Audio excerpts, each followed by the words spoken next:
नाथ लाए हो सीता को हर के, तेरी लंका का नक्शा बदल जाएगा। साप दे देगी जनक दुलारी, दुष्ट पापी अधर्मी तू जल जाएगा। श्राप दे देगी जनक दुलारी, दुष्ट पापी अधर्मी तू जल जाएगा। श्राप दे देगी जनक दुलारी, दुष्ट पापी अधर्मी तू जल जाएगा। दुष्ट पापी अधर्मी तू जल जाएगा। मंदोदरी कहती है, हे नाथ। देखिए शुरू की पंक्ति में पति को नाथ कहती, गलती तो बहुत बड़ी किया है, दूसरे की लेडीज को भगा कर लाया है, फिर भी नाथ कह रही पत्नी कितना आदर कर रही है। लेकिन दूसरी पंक्ति में कहती है, अधर्मी हो तुम मेरे पति देव, पापी हो तुम, दुष्ट भी हो तुम, किसी की सुनते भी नहीं। दुष्ट पापी अधर्मी तू जल जाएगा। पति देव के नाते नाथ कहा है, लेकिन दुष्कर्म के नाते उसको दुष्ट कहा है, पापी कहा है, अधर्मी कहा है। याद रखना, एक तरफ से इतनी कोमलता से बात कर रही मंदोदरी कि पति को चोट न लग जाए, और दूसरी तरफ से हथौड़ा की चोट भी मार रही, किसी तरह से सुधर जाए दुष्ट आदमी। याद रखना, जब आपकी पत्नी, आपका पति, आपके माता पिता, आपका गुरु, आपका खास भाई आपको डांटने लग जाए तो समझ लेना अब ये लास्ट सीमा आ गई है, इस लिमिट को पार मत करिए, सुधर जाइए, सावधान हो जाइए, अन्यथा विनाश होने वाला है। 1 लाख पूत 1.25 लाख नाती, ता रावण घर दिया न बाती, वो दशा होने वाली है, सावधान। नाथ लाए हो सीता को हर के, तेरी लंका का नक्शा बदल जाएगा।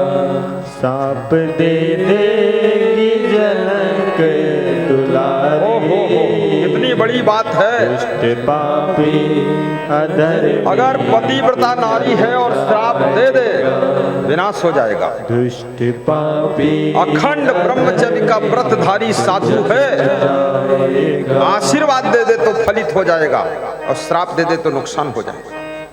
लेकिन शर्त है अखंड ब्रह्मचर्य का व्रत होना चाहिए, पतिव्रता नारी होना चाहिए। एक पत्नी व्रत का पालन करने वाला यदि पुरुष है, वो भी जिसके बारे में शुभ सोच लेगा तो शुभ होगा, और अशुभ सोचेगा अपने बिस्तर पर लेटे लेटे तो उसका अशुभ होना शुरू हो जाएगा। याद रखना, इससे बहुत बड़ी तेज शक्ति पैदा हो जाती है। पता है मंदोदरी को कि सीता जी में क्या शक्ति है। यदि उसने श्राप दे दिया तो ये लंका स्वाहा हो जाएगी, जल जाएगी लंका।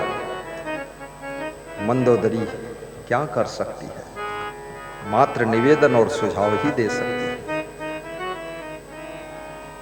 हाँ बजाओ बाबा, बाजा अच्छा है आपका, हमारा बाबा भी अनट्रेंड है, मैं भी अनट्रेंड हूँ, ये अनट्रेंडों की जमात आई है, तुम भी अनट्रेंड हो। इसमें बहुत अनट्रेंड श्रोता है, उसको मालूम ही नहीं कैसे बैठना है। अनट्रेंड में ही आनंद है, ज्यादा ट्रेनिंग में और गड़बड़ है।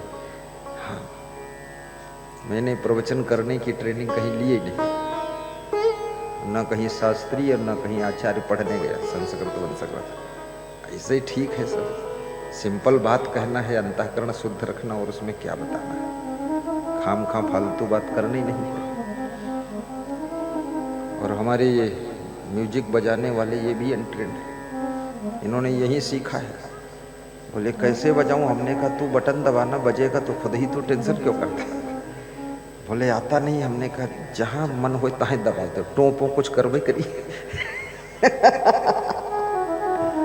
ये गायक संत भी, ये भी अनट्रेंड है। ऐसे गाओ, आनंद है और क्या। जलेबी टेढ़ी मेढ़ी होती है, लेकिन कहीं से खाओ मीठी तो लगती ही है। गन्ना टेढ़ा मेढ़ा होता है, लेकिन उसके रस से शक्कर ही बनती, नमक थोड़े बनता है। तो अनट्रेंड है तो भी ज्ञान तो ज्ञान है, ज्ञान थोड़े कोई टेढ़ा मेढ़ा हो जाएगा। ज्ञान तो ज्ञान है। ज्ञान का रिश्ता कोई ट्रेनिंग से नहीं, ज्ञान पढ़ने लिखने से होता भी नहीं। ज्ञान का जन्म आचरण के गर्व से होता है। जिसका आचरण ठीक है, वो जो बात बोलेगा वो सब बात ज्ञान की बात बन जाए। आचरण ठीक होना चाहिए।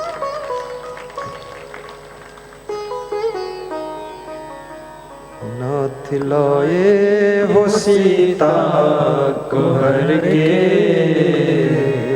तेरी लंका का नक्शा बदल जाएगा। तेरी लंका का नक्शा बदल जाएगा। श्राप दे देगी जनक दुलारी, दुष्ट पापी अधर्मी तू जल जाएगा। दुष्ट पापी अधर्मी तू जल जाएगा। पृथ्वी डगमगाएगी सारी, और जग में हो जाएगा प्रलय। हे नाथ, हे मेरे पति देव रावण, जाएगी सारी और हो जाएगा जग में प्रलय। कब? आह निकली जो सीता के मुख से, आह निकली जो सीता के मुख से। देख आकाश का दिल दहल जाएगा। आह निकली जो सीता के मुख से, देख आकाश का दिल दहल जाएगा। नाथ लाए हो सीता को हर के, तेरी लंका का नक्शा बदल जाएगा। तेरी लंका का नक्शा बदल जाएगा। तेरी लंका का नक्शा बदल जाएगा। व्यास गादी महान भक्त मंझोली अनूपपुर जिला के मुख्य आयोजक पधारी हुई पूरन जी चंद्रा खड़े हुए, श्री दया चंद्रा जी, पिता तारादास चंद्रा, सहयोगी तीरथ त्रिपाठी, पंकज चंद्रा, सुनील चंद्रा जी का आगमन हुआ है। व्यास गादी आशीर्वाद देती है, ताली बजा दो। ऐसा ही बड़ा समागम मंझोली में कराया था, दोबारा फिर कराएंगे, श्रद्धा है। आशीर्वाद देता हूँ। अभी मंझोली की ही याद कर रहे थे सब लोग। धन्य है आपका गांव। बैठो विराजो।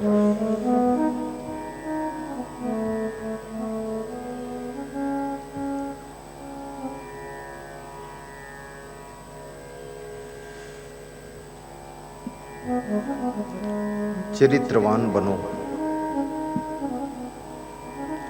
चरित्र तुम्हारी एक दौलत है। महान बनो, जहां जाओगे वहां सम्मान पाओ। गुणवान बनो, अपनी योग्यताओं को बढ़ाओ, सामर्थ्य को बढ़ाओ, क्षमताओं को बढ़ाओ, कलाओं को बढ़ाओ। तुमको आगे से बुलाया जाएगा। गुण के ग्राहक सहस्र नर, गुणा पूजा स्थानम न च वयम लिंगम। गुणों की हर स्थान पर पूजा होती है, जाति की पूजा नहीं होती है, न उम्र की पूजा होती है। कलाकार भी बनो,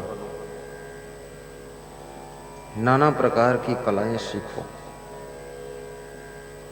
नए नए तरीके से काम करना सीखो, कम समय में अच्छी क्वालिटी में काम पूरा हो जाए ऐसा सीखो। वो तरीका छोड़ो जिसमें समय डबल लगता है। नए तरीके की खोज करो जिसमें आधे से भी कम समय लगता है। मैनेजमेंट अच्छा करो, डिसीजन सही लो। डिसीजन लेने से पहले 10 लोगों से पूछ लो जो तुम्हारे हित चिंतक हैं, सलाह कर लो, क्योंकि फैसला आपका, आपकी सामर्थ्य और आपकी शक्ति और आपकी मेहनत को गलत फैसला व्यर्थ कर देता है। सही लिया गया फैसला, आपके द्वारा उठाया गया एक कदम भी मंजिल के निकट पहुंचता है। जल्दबाजी में डिसीजन मत लो, सोच समझकर बारीक पॉजिटिव और नेगेटिव सभी पॉइंटों पर दृष्टि डालकर तब डिसीजन लीजिए। केवल लाभ लाभ मत देखिए, हानि भी देखिए। किसी कार्य को करने से पहले नुकसान क्या क्या हो सकता है, हमारे पास में वीक पॉइंट कौन कौन है, हमारी कमजोरियां क्या क्या है। एक सज्जन ने जिला स्तर पर रेडीमेड स्टोर की दुकान खोली।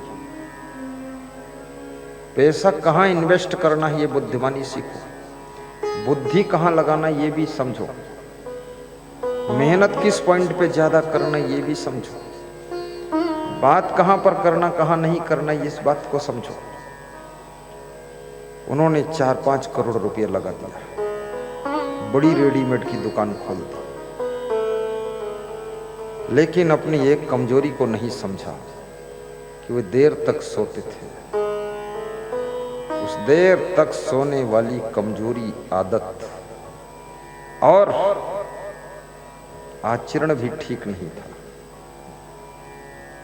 रेडीमेड स्टोर की दुकान चलाने निकले हो, आचरण ठीक नहीं होगा, कैसे तुम चला पाओगे।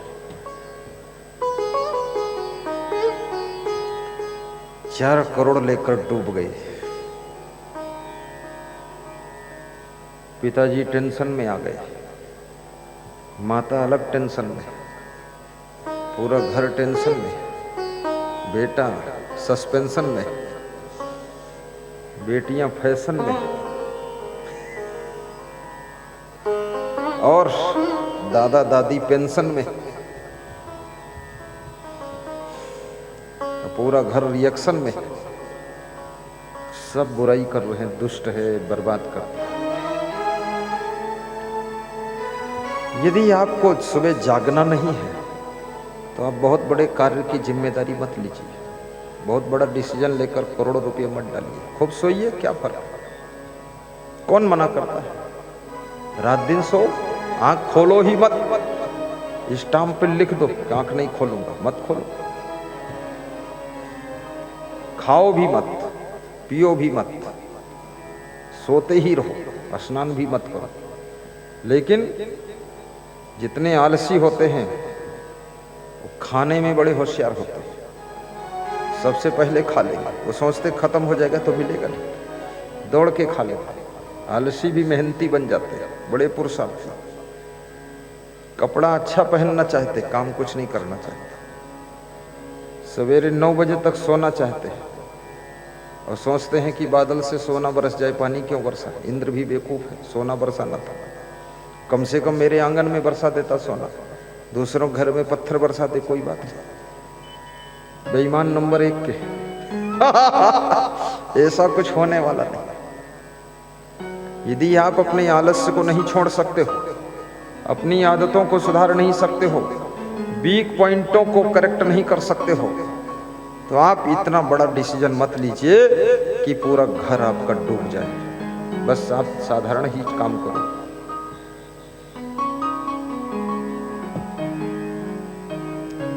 शरीर के लिए भी जागो, शरीर को बीमार मत होने दो, थोड़ा सा व्यायाम भी करो। देश का प्रधानमंत्री 4:45 पर उठता है, उठ करके फट से 15 मिनट में फ्रेश होता है। उसका बाथरूम ऐसा नहीं कि जिसमें टोंटी में पानी ना आए।